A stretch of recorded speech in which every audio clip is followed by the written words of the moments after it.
मेरी मम्मी हमेशा बोलती रहती थी कि बाहर जाके खेलो। अब बाहर मेरे मोहल्ले के बच्चे भाई वो ऐसे अजीब अजीब से गेम्स खेलते थे। कहीं ड्रैगन फ्लाई में रस्सी बांध के उसको पेट बना लिया है, कहीं नंगे भाग रहे टायर के पीछे लकड़ी मारते मारते। मेरी मम्मी को उन पे दया आ रही है कि बेचारे गरीब बच्चे किसी भी चीज से खेल लेते हैं। फिर हमारी कार पलट जाती है। हाँ वो टायर हमारी कार का था। और मुझे एक बात बताओ, चक्के से खेलने पे वो गरीब कैसे कंसिडर हो रहे हैं? क्या पता उनने कार खरीद के चक्का निकाला हो, क्या पता लैम्बोर्गिनी के चक्के से खेल रहे हो। नहीं तुम्हें कैसे पता चल रहा है वो गरीब है या अमीर? और एक चक्के से इतनी सारी एक्टिविटी करेंगे ये लोग। कभी चक्के में रस्सी बांध के झूला बना दिया, कभी झूले से फिका के खुद को लूला बना दिया, कभी लूले पे झूला बांधकर हुला हू बना दिया। ये इतने हरामी बच्चे थे, इनके साथ कोई भी घर घर नहीं खेलता था क्योंकि घर ये जुए में लगा के हार जाते हैं। ये वो बच्चे जिन्हें तुम रिमोट कंट्रोल कार भी दोगे तो उसकी मोटर निकाल के पंखा बनाएंगे। एक बार इन्होंने रिमोट कंट्रोल रिमोट बनाया था। तुम अगर इस रिमोट पे बटन दबाओगे तो इस रिमोट पे बटन दबेगी बस।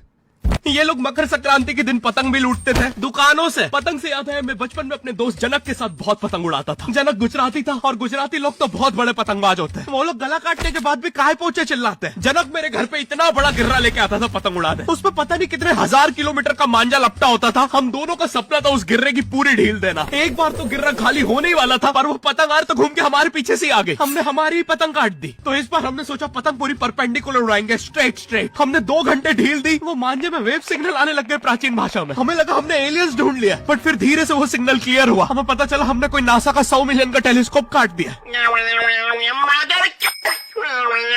पतंग नीचे ले, टेलीस्कोप काट दिया।